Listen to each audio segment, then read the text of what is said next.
May insinuations na o kaya kung saan sa social media na protector kayo po ng Pogo. At kayo po ay nanalo o masenso dahil sa Pogo. What can you say about that? Katulad po nung sinabi ko kung we're protecting ay sabi ko nga po at the age of 23 nagnenegosyo na po tayo. Bago po ako naging mayor, negosyante na po ako. Hindi ako naging mayor then nagnegosyo, Your Honor. Mayor, there were 9 bodies, foreign nationals, patay, ay dinap malapit dyan sa area na yan. And you're not aware of that? Walang krimen na nangyari? Your Honor, So, in other words, Mayor, hindi nyo po ginawa yung inyong trabaho, Mayor Kapil? yes po, Your Honor.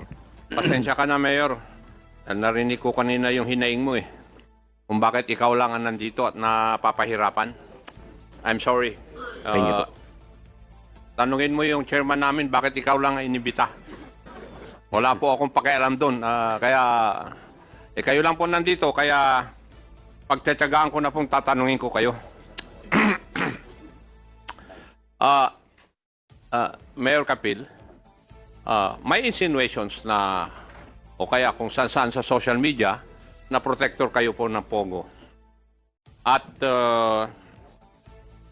kayo po ay nanalo o masenso dahil sa Pogo.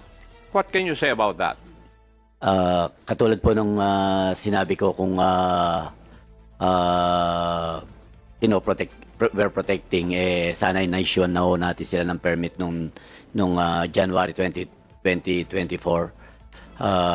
at tayo po ay sabi ko nga po at the age of 23 nagnenegosyo na po tayo. Bago po ako naging mayor, negosyante na po ako. Hindi ako naging mayor then nagnegosyo, Your Honor. Bakit po nung 2024 nyo lang na-issuean ng desist order yung kwan? Yung pong permit kasi nila, meron pa silang license sa PAGCOR. January 2023 po yung last issuance namin ng mayor's permit. Hanggang December 2023 naman po yung permit ng mayor's permit po. So for 2023, meron po silang permit from PAGCOR. Yes, Your Honor. Would that be correct, PAGCOR? Yes, sir, for the Thai court area po. Yes. Kasi darating po ako doon The Grand Palacio Royal ang tawag doon sa 10 hectare na property, di po ba? And it is composed of 42, not 46 buildings. Yes, Your Honor. Yes, 42. 42. Oh. Siguro isang building lang doon ang para sa Pogo. Di ba, PAGCOR? Yes, sir. Bali po, wala po doon sa 42 buildings yung licensed po namin. Nasaan po yung license sa kuan ninyo na Pogo operator? Nandun po sa isang side po nung left side po, yung Thai Royal Court lang po. So, Mayor, isa lang yung building na kuan na ginagamit ng license Pogo operator. Yung operations doon sa ibang building, alam nyo po yung Pogo Hub, nandun po yung legal, nandun po yung illegal, nandun po yung scammers. Hindi nyo po ba alam yun? Ang alam po namin, under sila ng PAGCOR, with respect to PAGCOR po. Alam namin may license sila the whole area po. Kasi magkakatabi lang naman po. Yes, Your Honor. Narinig mo yung sinabi ni attorney? Isa lang operator ang kwan nila ron. Ang may license. Kasi kung alam po ninyo yung nangyayari dun sa loob, alam ninyo na walang lisensya yung ibang buildings, yung mga nag-ooperate sa ibang buildings. Nandun po yung kalintikan. Hindi nyo po alam yon? Your Honor, kasi po alam nga po namin na they are monitored by PAGCOR kasi may license po sila from PAGCOR. Are you trying to tell me, Mayor, na just because they're monitored by PAGCOR, inassume nyo na lahat ng 42 buildings, yung operations doon ay minomonitor? I assume, Your Honor, kasi under the PD 771, the authority of the local government unit was revoked, including the monitoring, the control. Lahat po nasa PAGCOR yung authority and powers, Your Honor. Kung nagra-grant po kayo ng permits at iprinisinta yung permit na binigay ng PAGCOR, hindi nyo tinitingnan kung para saan yun lang? Nag-assume na lang kayo na para sa operations ng 42 buildings? Yes, Your Honor, kasi kasi nakatayo na po yung Thai court at nandun po ang first operation nila. Nung tinatayo naman po yung mga building na yan, nandun na po ang PAGCOR. Kaya we assume na they know the construction, kasi po magkakatabi lang po naman. Bakit nyo inassume na alam ng PAGCOR yun? Wala naman sila they do not give permits. They do not issue construction permit for buildings to be constructed. Hindi naman po sila nag-i-issue ng building permit. Kayo po. Yes, Your Honor, they applied for And then yung building permit. pag-apply ng business permit, kayo rin po, di po ba? Yes, Your Honor po. Bakit hindi nyo po alam?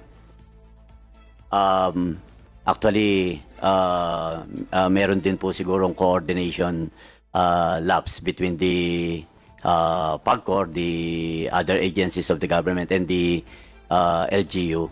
Kaya isa po siguro yung pwedeng tingnan natin in aid of legislation kung ganito pong involve ang national government and the local government. Kailangan po talagang magkaroon ng full coordination sila para hindi na po maulit itong ganitong pangyayari.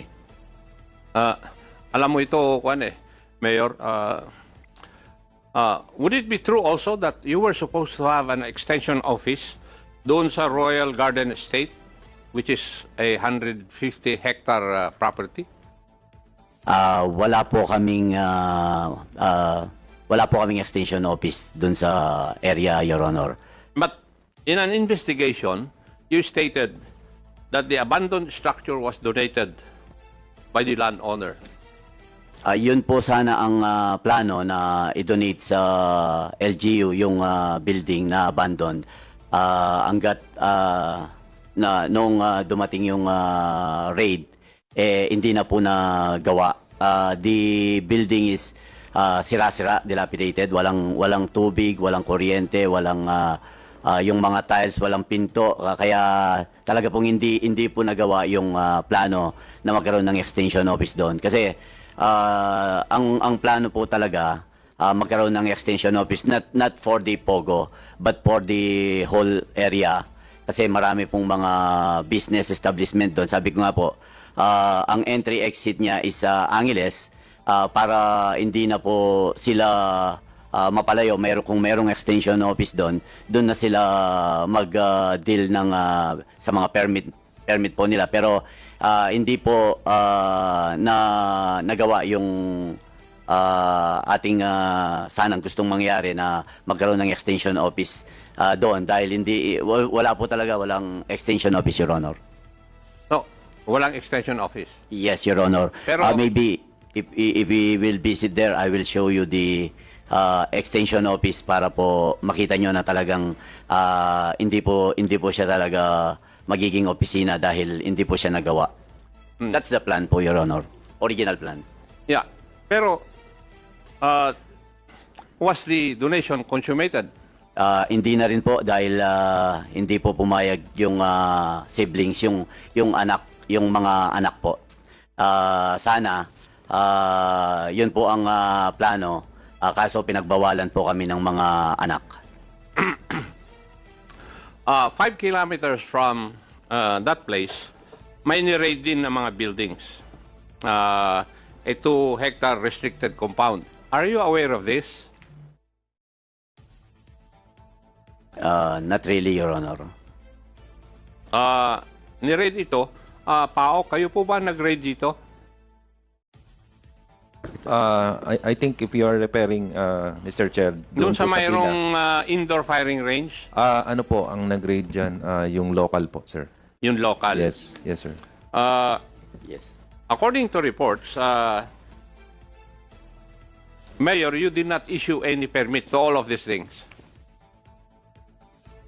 Yan po ay residential area ng residential Pakisagot lang po ng- yung aking yes. katanungan. Sorry, Your Honor. Hindi kayo nag-issue ng mga permit dito? Construction, Yes, Your occupancy, lahat? Yes, Your Honor, kasi hindi naman po sila nag-apply sa amin. Pwede palang magkaroon ako ng lupa at bahay sa lugar po ninyo na walang permit. Ganun po ba? Kasi yun po ang logic ng kasagutan nyo po sa akin eh. Siguro po dahil naitago nila yung yung construction kasi kung makikita mo po yun isang yung sinasabing White House, kahit dadaan ko ka doon dahil nasa likod po yung construction o yung ginawa, hindi mo po makikita yung along the highway. Kaya kung hindi lang po talaga i-apply yung construction, yung permit, residential po kasi siya, Your Honor. Yeah, but lahat po ng construction kukuha ng permit po sa inyo. Pagkatapos ng construction, hihingi po ng occupancy permit sa inyo. Di po ba? Actually, Your Honor, if I may refer it to the engineering kasi sa kanila po nang nanggagaling yung sa building permit and occupancy permit. Sila yung nag-i-issue po. Ang ibig nyo bang sabihin, hindi nire-report sa inyo ng inyong engineer? Siguro po dahil wala ring nai-report sa kanila sa engineering So, na there sa construction doon po. ang sinasabi po nyo, Mayor, yung engineer mo rin, hindi umiikot para tignan yung mga nangyayari sa paligid. Kasi sa amin, masipag yung aming engineer eh.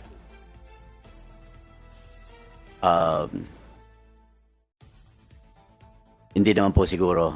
Siguro talagang naitago lang po yung construction.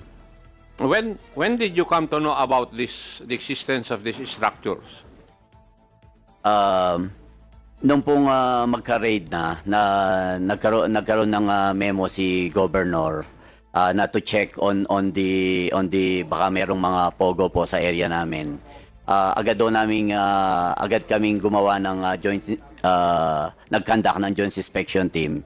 Kaya during the joint inspection team, hindi rin kami pinapasok doon sa area.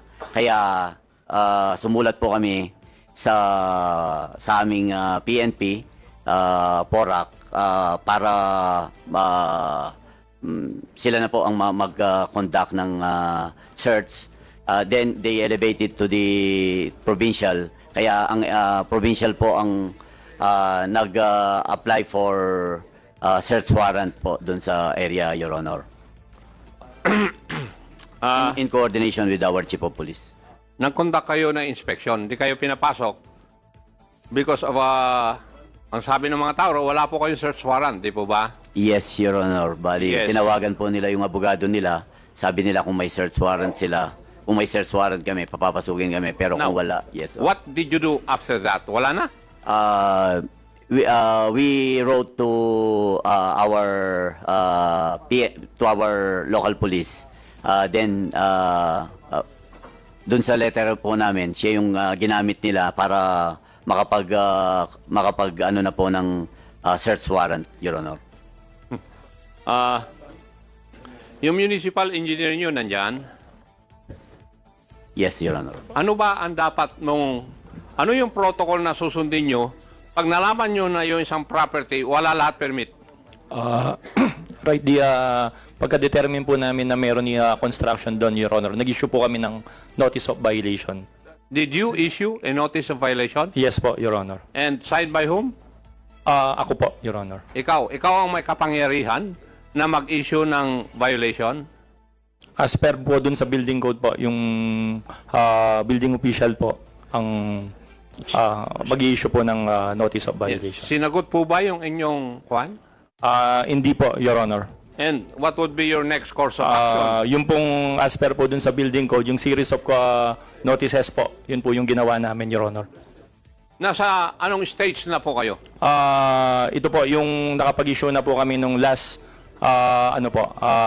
violation, Your Honor. So, susulat na po kami niyan, i-report na namin po kay Mayor through the admin po para mabigyan po namin ng panahon kung ano po yung gagawin namin dun sa hindi pag-report po ng owner.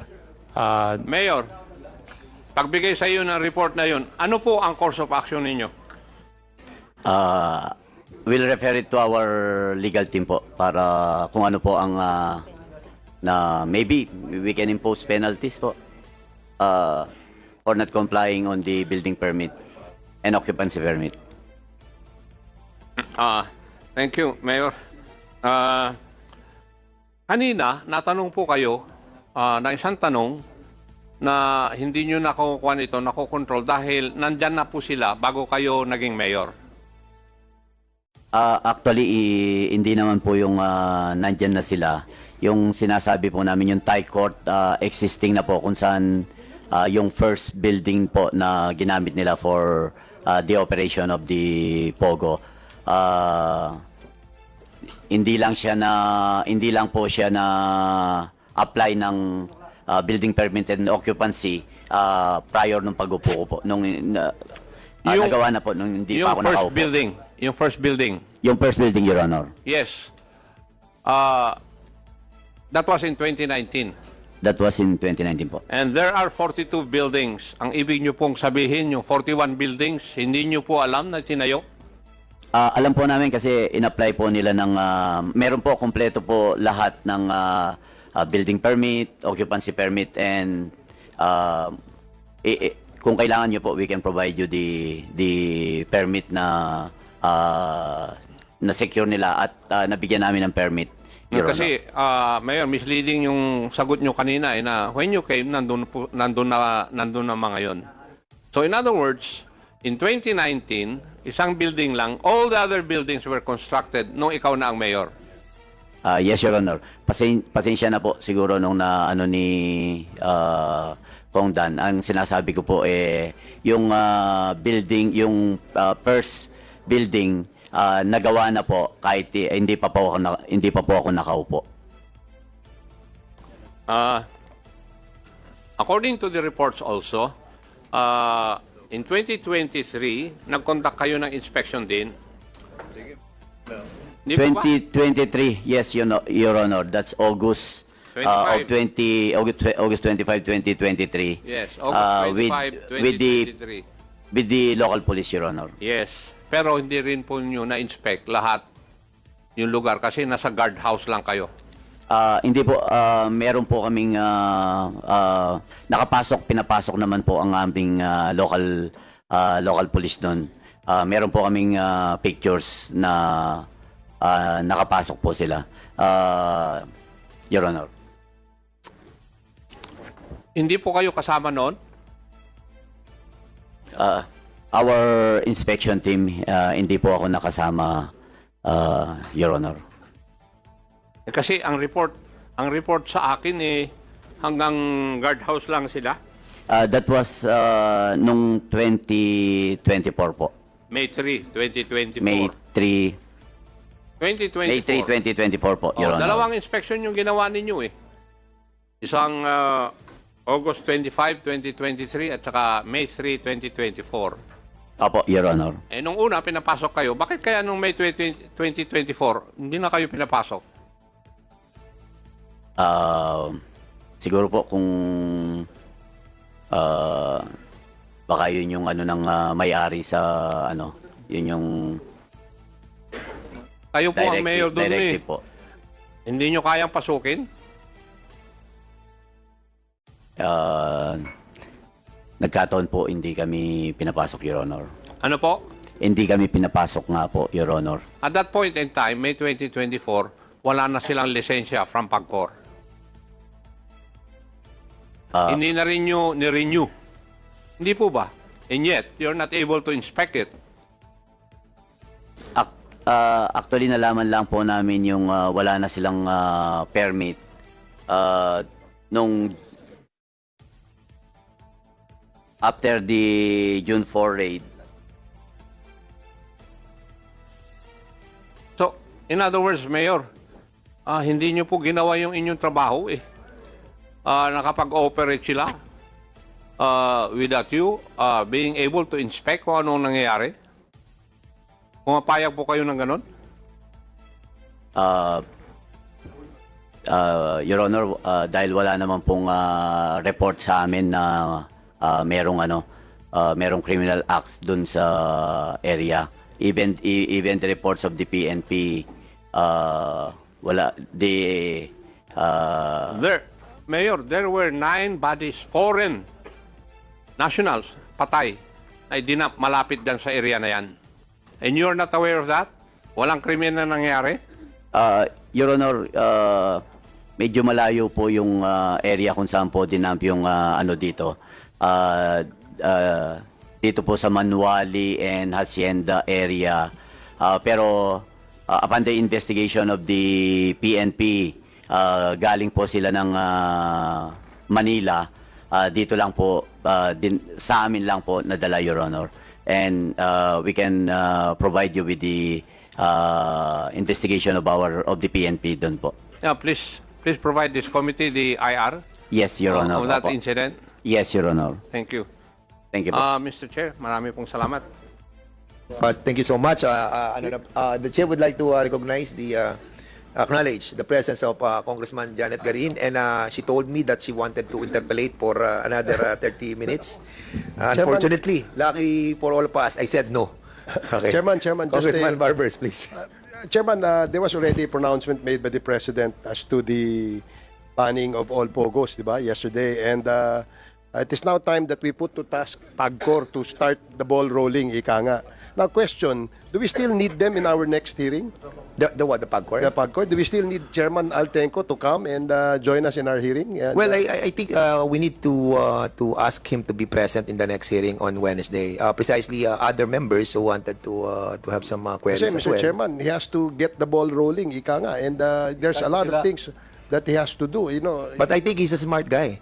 And he can do that, what do you call that? The multitasking. He can do that. Since automated naman yung mga operation na yan he can do that. Anyway, okay, lastly, okay, sa PAOK, ano po tayo, Thursday, Thursday, you will be leading the inspection on Thursday, 9 a.m. SM Mexico, no? So, doon po tayo, tapos coordinate with all the participants doon sa ating inspection. Okay? So to all those members who wanted to be included, please be there at SM Mexico. 9 o'clock. 9 o'clock. Saan doon exactly? So si ano na lang po, si Yusek Cruz na lang mag-coordinate to all those members who wanted to participate. So please, do some members who are watching or present, if you wanted to join that inspection day, please advise the COMSEC. Your presence will be highly appreciated. You're raising your hand, Mayor Capit? Yes, Mr. Chairman.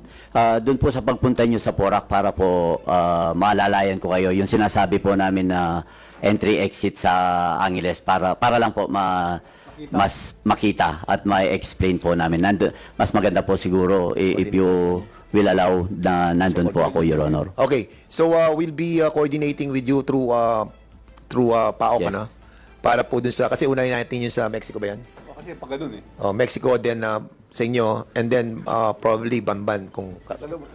Sige, SDS. Yung Mexico kailangan nating puntahan talaga. Kayo ang nag-recommend yan, di ba? Para at least makita natin. Okay? So sige, okay. Mexico at saka Porac. Sige. Yusek, okay na yun, ano? Hindi, sila On naman. Thursday, 9 o'clock. Yes, sir. This Thursday, yeah. Chairman, sige. How about the LGU of the, LG, Yusek Gilbert, siguro ikaw na po ang magano sa kanila kasi you are the lead of this inspection. Yes, sir. We'll just... The mayor, the governor, opo, di ba? Yes, sir. Okay, lastly, you have submitted to us a timeline of what happened on June 4. Yun yung raid. Tapos, nung June 6, nagkaroon ng parang communication on a certain, I think, Alvin Constantino or Bong ano, and there's a conversation between that personality to a personality that is linked to Parmali, no? And they have mentioned a certain General Rodel, no? So we wanted to find out the yung veracity of this report of the timeline that transpired from June 4, June 6, June 11, and June 21. Can you kindly confirm, General Cruz or si Dr. Winston ba? If this conversation can be verified para malaman namin kung yung general na involved dito, Rodel something nakalagay dito. And I don't want to I want to confirm the validity